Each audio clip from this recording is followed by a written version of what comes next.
नमस्कार मित्रांनो, राम राम, हर हर महादेव। तर आम्ही आज बनवत आहोत सांबार वडी आणि सांबार वडीसाठी मी साहित्य घेतले। आज सर्वात आधी बघा, शेंगदाणे तीळ भाजून घेत आहे गॅसवर। हे बघा, छान त्यांना थोडा कलर येईपर्यंत, थोडा ब्राऊन होईपर्यंत मी शेंगदाणे आणि तीळ भाजून घेत आहे।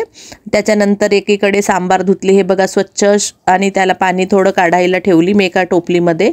त्याचं पाणी आता निघून गेलं आहे आणि मग त्याला मी कापली। त्याच्यानंतर एका साईडला मी मैदा भिजवली, हे बघा असं गोळं तयार केली, मैद्याचं गोळं तयार केली। आणि मग त्याच्यानंतर सांबार आपण कटिंग केलं होतं ना, छोटं छोटं म्हणजे बारीक, अशा पद्धतीने आपण सांबार कट करावं लागते त्याला।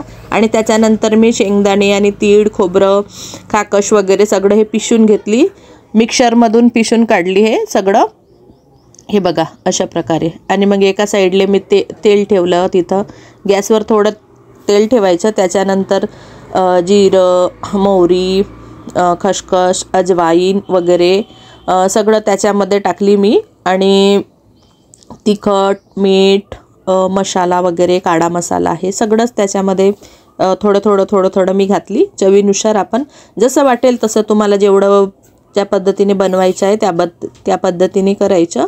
आणि त्याच्यानंतर हे बघा मी मीठ घालत आहे सर्वानंतर। आणि मग त्याला थोडं तेलामध्ये भाजू दिली। आणि मग हे सगळं खोबऱ्याचं, शेंगदाण्याचं बारीक केलेलं कूट सर्व टाकून घेतली। आता त्याला मिक्स करत आहे बघा मी, अशा प्रकारे सर्व एकत्र मिक्स करायचं। त्याच्यानंतर हे सांबार टाकले मी, कटिंग केलेलं सांबार टाकलं मी त्याच्यानंतर, हे बघा। आणि मग असं सगळं त्याला मिक्स करून घ्यायचं पूर्णपणे। आणि थोडं मंद आचेवर ठेवायचं फ्लेम, आणि मग 5 मिनटं होऊ द्यायचं, असं शिजू द्यायचं।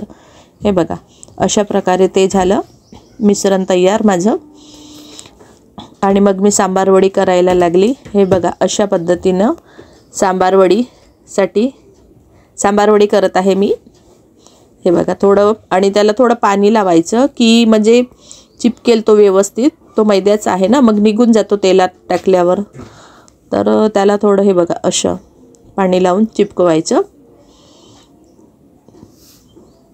हे बघा अशी झाली माझी सांबार वडी तयार। आणि या प्रकारे मी सगळ्याच सांबार वडी तयार केले, हे बघा अशा झाल्या सांबार वड्या तयार। त्याच्यानंतर मी तेल ठेवली, तेल गरम झाल्यावर थोडं मंद आचेवरच ठेवायचं, जास्त म्हणजे गॅसचं फ्लेम पण जास्त वाढवायचं नाही।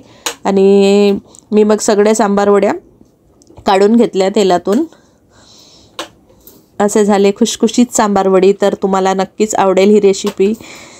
तर अशा प्रकारे मी आज सांबार वडी तयार केली, तर तुम्ही पण नक्कीच बनवा। आणि व्हिडिओला लाईक करा, शेअर करा आणि चॅनलला सबस्क्राईब करा। बाय बाय, धन्यवाद। भेटू आपण नेक्स्ट व्हिडिओमध्ये, बाय।